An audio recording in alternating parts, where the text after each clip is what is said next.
All right, guys. Hi, everybody. First of all, I want to apologize for being late. I was an hour late. Technical difficulties. I'm sorry. But this is, I'm starting something new. I'm doing policy talks on Tuesdays with myself.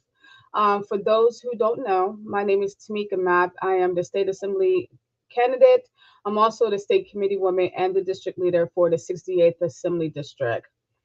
This past Saturday, we had a first forum of the election cycle. We had a WEAC forum, and they asked us three questions, a 20-minute conversation, and 20 minutes is never really a long time to get our thoughts across. So this what came up with an idea of trying to explain and elaborate a little bit more on what I was talking about at the WEAC forum. So the first question, this wasn't even asked at the forum at all. So I wanted to address this question because I thought it was very important about utilities accountability and how do we keep our investor-owned utilities accountable for the pricing that's happening throughout New York State.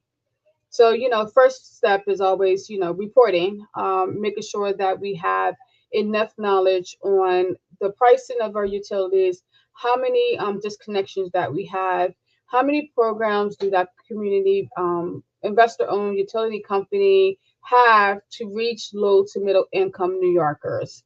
And then we can use that data to monitor the utility performance and adjust any legislation as needed. So that is my take on how to pretty much keep our investor-owned utilities accountable for providing affordable utilities to our community members throughout the state of New York.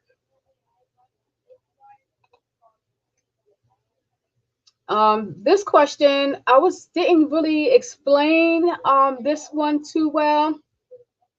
So I'm going to dive in a little bit deeper into this conversation. It was the question was given that the average surface temperature in East Harlem in August is more than 2 degrees higher than that of the city overall. What resilient programs or policies do you plan to support to reduce heat stress among vulnerable New Yorkers? Give me 1 second, please.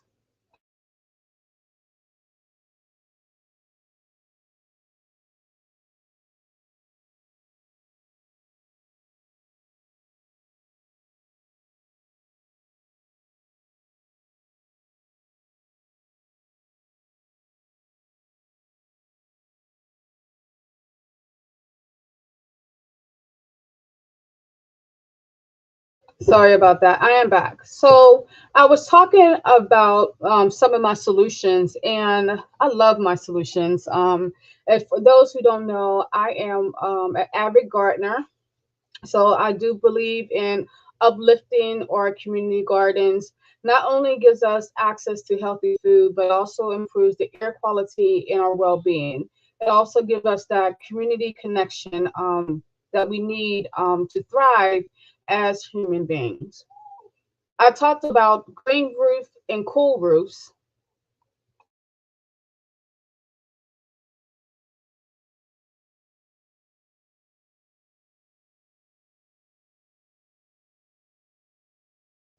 So my green roofs and cool roofs, I didn't really explain that properly. So I'm going to explain it now, right? California has a cool roof program. They're the ones that have the most robust of a cool roof program. And what that cool roof does is pretty much reflect the sunlight and absorbs the heat. So that means that the building don't become hot in the summertime. As we're in climate change and the heat is rising, and we need to be able to create new type of technology and new type of programs that is going to help us around this crisis. So that's the reason why I was like, you know what, New York, does not have a Cool Whip program at all. And what a great idea to look at the legislation that California have and trying to figure out how we're going to adapt it in for the state of New York, right? California had these Cool Roof programs on commercial buildings, residential buildings, any building that can um, put this type of technology on it that they have. We're also going to look at green roof, right? So I have a picture of a young man actually putting a green roof on. Not only does it provide the vegetation layers that can cool the building and the surrounding areas, it also can provide a place where you can provide fresh vegetables and fresh fruit on the top of the roof and have access for that. I kind of like, started thinking, we get 311 calls, we get the alerts when it's a flood, we get the alerts when it is bad temperature, but we don't really get that much of a alert when it comes to heat. So I was like, okay, we can partner up with organizations like WEACT to create a heat health warning system that is going to alert us for our heat waves and then provide education to our communities about heat related illnesses. So that's where we are going. That's where we should be leaning on to organizations like WEACT to be able to provide that type of service for our communities. Also, I feel that we need to have hydration stations to encourage people drinking more water and have water easily accessible throughout the community as well. And strengthen our public cooling systems that we have now and making sure that we are extending the time that our individuals who don't have access or don't have cooling systems in their house, they can go to a public cooling system and it should be extended when we are in a heat crisis. And then a question that we have here is we've seen an alarming uptick of surveillance and policing of predominantly Black and Brown communities as a result of National Guard presence in the subway system. How will you use your platform to protect Northern Manhattan residents from excessive policing? So, as you can see, I have three different strategies. Some strategies people agree with, some strategies people are like, oh, I don't know, but they're strategies, right? We're in a time that we need to start thinking creatively when it comes to utilizing our police officers. So, strategy number one is that we got to pretty much heal our community police relationships and build healthier communities. So, I would love to work with Nadine from the initiative Advancing the Black and Brown, Advancing the Blue and Black Partnership. And they actually come into the police departments and they come into the communities and actually help us determine how we're going to do community policing. Because community policing works when everybody's on board with community policing. That's with our police officers as well as our community members. And right now, I feel that we need to be able to provide an outside force to come in to give us some direction to heal that relationship so we can actually be kind of like in a partnership together. When we have community policing, it actually build healthier communities as well. The second strategy is support and fund community mediation, mental health first responders, and making sure that we fund after school programs so our children will have a place to go to instead of just feeling like they don't have nowhere to release their creativity in the community. And this is the main reason why we need to fund our after school programs. Um, the next strategy is to make sure we are having mandatory cultural awareness for our police officers, making sure we do anti-bias training and making sure that we have a mandatory psychological evaluation for officers because officers see a lot on the street, right? They see death, they see a lot. So I want to know and I want to make sure that our community members are safe. I want to make sure that our officers are safe. And by having our officers get psychological evaluation every 2 years is pretty much helping them realize that sometimes, you need help and be able to be feeling more comfortable to get any type of help that they may need. So they could be better police officers for our community.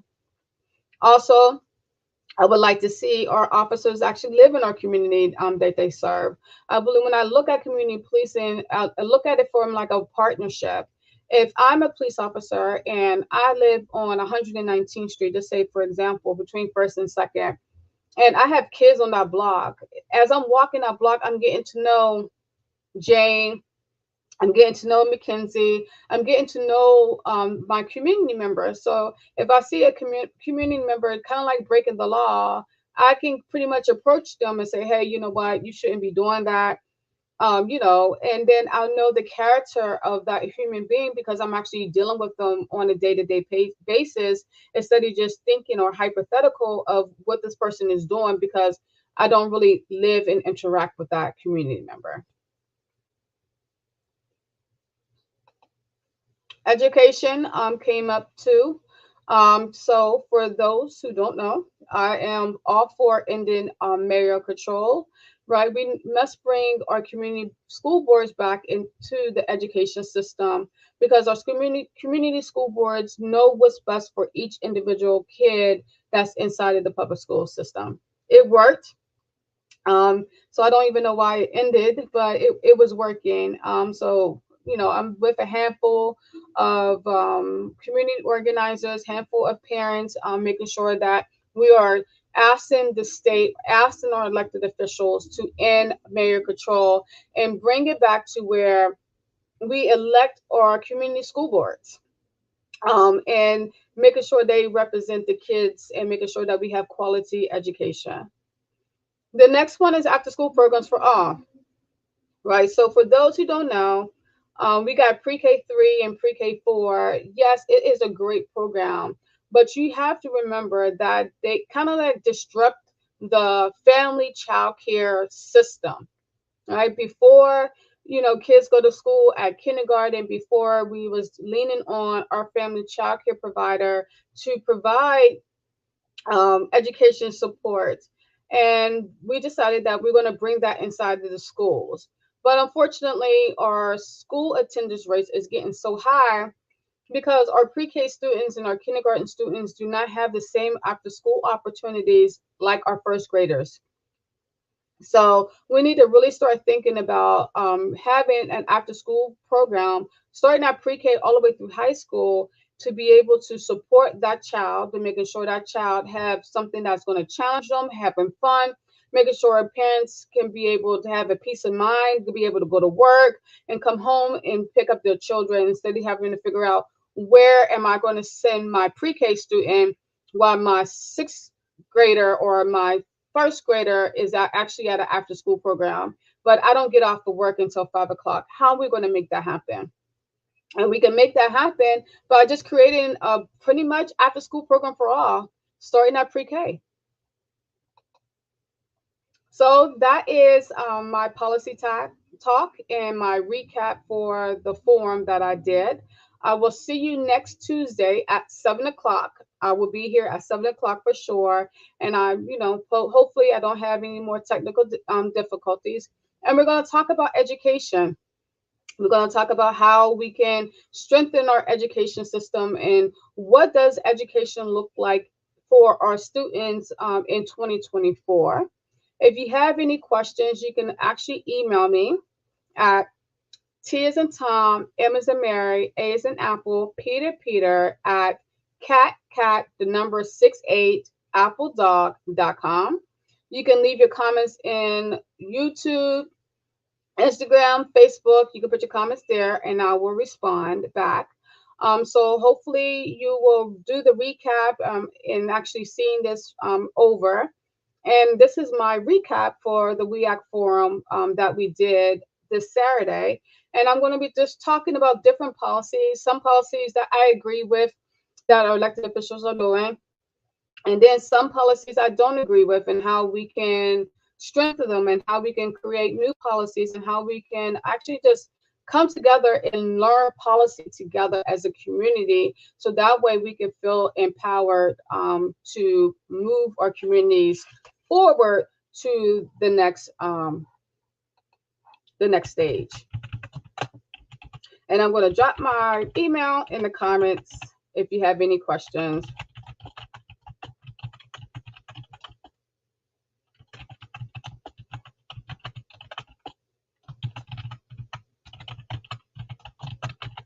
I'm going to bring back also the small business talks, where we introducing our small business owners to the community. I am just waiting for a small business to get back to me, and we're going to be actually interviewing them so we can get to know our small businesses. Until next Tuesday, my name is Tamika Mapp. I am your state committee woman, your district leader, and your state assembly candidate for the 68th Assembly District, and I'll see you next Tuesday.